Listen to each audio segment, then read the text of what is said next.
مدینہ کی فضا معطر تھی، خوشبوؤں سے بھری ہوئی، مگر اس خوشبو میں ایک خاص مہک تھی۔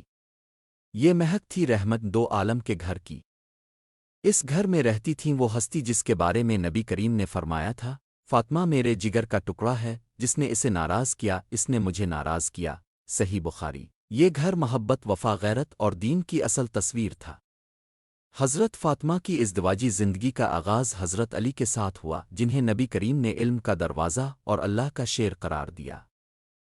جب حضرت فاطمہ جوان ہوئیں تو بڑے بڑے صحابہ نے ان کے لیے نکاح کی خواہش ظاہر کی۔ حضرت ابو بکر اور حضرت عمر جیسے عظیم شخصیات بھی حاضر ہوئیں، مگر نبی کریم نے فرمایا، میں اللہ کے حکم کا منتظر ہوں۔ پھر ایک دن حضرت علی حاضر ہوئے۔ نبی نے فرمایا، علی، کیا تمہارے پاس کچھ ہے مہر کے لیے؟ حضرت علی نے عرض کیا، میرے پاس صرف ایک زرہ ہے۔ رسول اللہ نے فرمایا، وہی کافی ہے۔ یوں وہ نکاح ہوا جو آسمانوں پر لکھا جا چکا تھا۔ حضرت علی اور حضرت فاطمہ کی ازدواجی زندگی محبت، صبر اور دین کے جذبے سے لبریز تھی۔ وقت گزرتا گیا، حضرت علی اور حضرت فاطمہ کی زندگی سادگی اور دینی جذبے سے گزرتی رہی۔ اسی دوران ایک وقت ایسا آیا جب حضرت علی کے دل میں ابو جہل کی بیٹی سے نکاح کا خیال پیدا ہوا۔ اس خیال کی کئی وجوہات تھیں۔ عرب میں قبیلوں کو جوڑنے کے لیے نکاح کی روایت، حضرت علی کا خیال کہ شاید اس سے اسلام کو وسعت ملے، بعض روایات میں سیاسی پس منظر بھی بیان ہوتا ہے۔ لیکن یہ نکاح ایک ایسا طوفان لے آیا جس نے مدینہ کی فضا کو ہلا کر رکھ دیا۔ جب نبی کریم کو اس بات کا علم ہوا کہ حضرت علی نے ابو جہل کی بیٹی سے نکاح کرنے کا ارادہ کیا ہے تو اب منبر پر تشریف لے گئے اور ایک ایسا خطبہ ارشاد فرمایا جس نے تاریخ کے اوراق کو لرزا دیا۔ بنی ہاشم کے لوگوں، علی کا ارادہ ہے کہ وہ ابو جہل کی بیٹی سے نکاح کرے، اور میں یہ گوارا نہیں کر سکتا۔ اللہ کی قسم، رسول کی بیٹی اور دشمن اسلام کی بیٹی ایک مرد کے نکاح میں جمع نہیں ہو سکتی۔ صحیح بخاری۔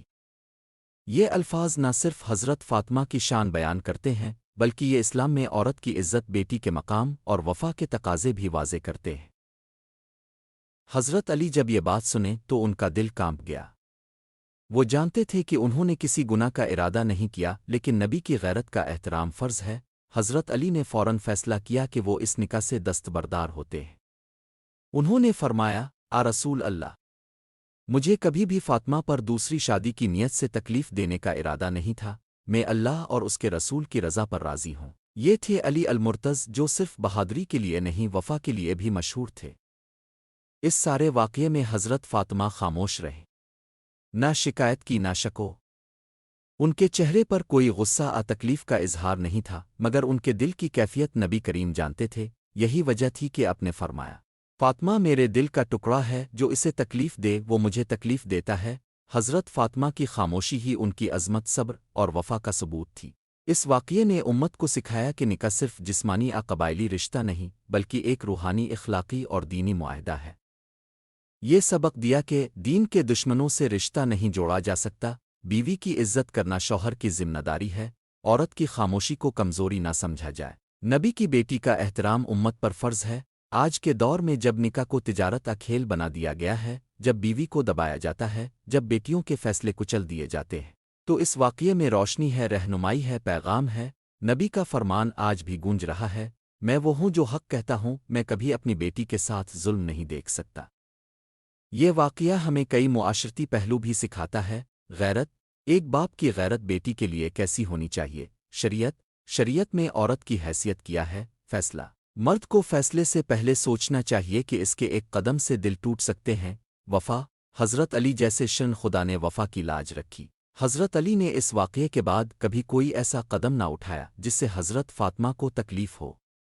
ان کی محبت کا ثبوت ان کا سکوت، ان کا احترام، ان کی خاموش قربانیاں تھیں۔